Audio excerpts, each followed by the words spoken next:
Bon dimanche, bien-aimés dans le Seigneur Jésus-Christ de Nazareth. La première lecture de ce dimanche est tirée du livre de Deutéronome, chapitre 4.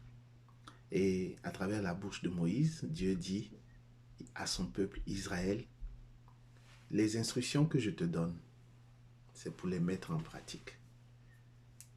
Bien-aimés, c'est cela le message à retenir, ou l'un des messages à retenir, l'une des idées que nous pouvons exploiter ici. La parole de Dieu nous est donnée pour que nous la mettions en pratique.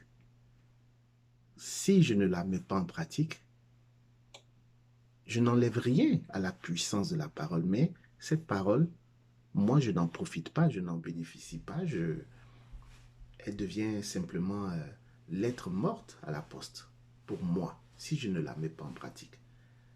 L'objectif, le but de la parole de Dieu, c'est qu'elle soit mise en pratique par ceux qui l'écoutent, ceux qui l'entendent. La parole de Dieu est en mouvement. Tu es le destinataire. Je suis le destinataire de la parole de Dieu. Le destinateur, c'est Dieu lui-même, l'auteur de cette parole. Alors cette parole t'est envoyée. La Bible nous dit que la parole de Dieu court. Quand Dieu parle, les messagers de la bonne nouvelle se mettent en marche. La parole de Dieu parcourt le monde entier. Jésus n'a choisi que 12 disciples. Mais aujourd'hui, la parole de Dieu est partout.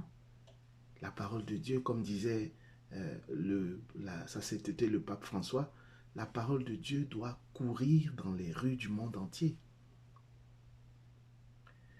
Saint François d'Assise, que j'aime beaucoup, dit également, prêchez par votre comportement et si nécessaire, parlez.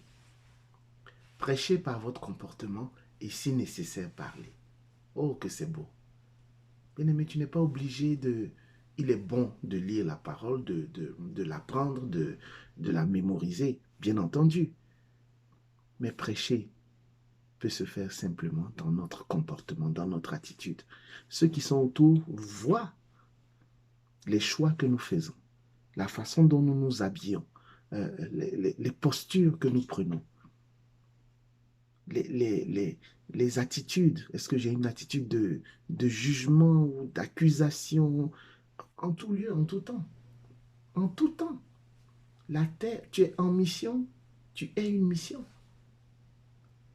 Si vous êtes dans un endroit où la Bible dit clairement, hein, dans la deuxième lettre à Timothée, dans les derniers temps, les hommes ne voudront plus entendre la saine doctrine. Si tu te retrouves dans un endroit où tu es conscient, tu réalises que les gens n'ont pas envie d'entendre parler de Dieu, mais ce n'est pas grave. Bien-aimés frères et sœurs, je te donne un outil, un tuyau, une stratégie. Ce n'est pas grave. Pas besoin de te morfondre, de t'alarmer. Continue de prêcher par ton comportement, c'est tout. Ta Bible là, que tu prends, cet ensemble de feuilles de papier, devient cette Bible. Sans dire citer des références ou promettre aux gens euh, le paradis ou l'enfer ou ceci ou cela. Non, mais simplement par ton comportement. Un comportement d'amour, un comportement de respect, de pardon, un comportement euh, euh, de sollicitude, de bienveillance vis-à-vis des uns et des autres. Par cela, les gens comprendront que Dieu agit. Ils se laisseront séduire par celui-là même qui est en train de les séduire. C'est cela, bien-aimés frères et sœurs. Et la première lecture de ce jour, aussi bien que la deuxième lecture, nous disent, mettons la parole de Dieu en pratique. Mettre la parole de Dieu en pratique, c'est aussi la vivre, c'est surtout ça. Il ne s'agit pas de s'arrêter sur les places publiques et puis de parler, de dire Jésus a dit, nous devons faire cela, nous devons faire ceci. Non, c'est vivre d'abord le message.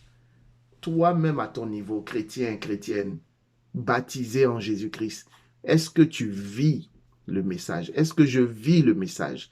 Est-ce que la parole de Dieu est présente à part entière dans ma vie, dans mon cœur, en tout temps? Que je sois chez moi à la maison, que je sois à l'extérieur, est-ce que je vis la parole de Dieu?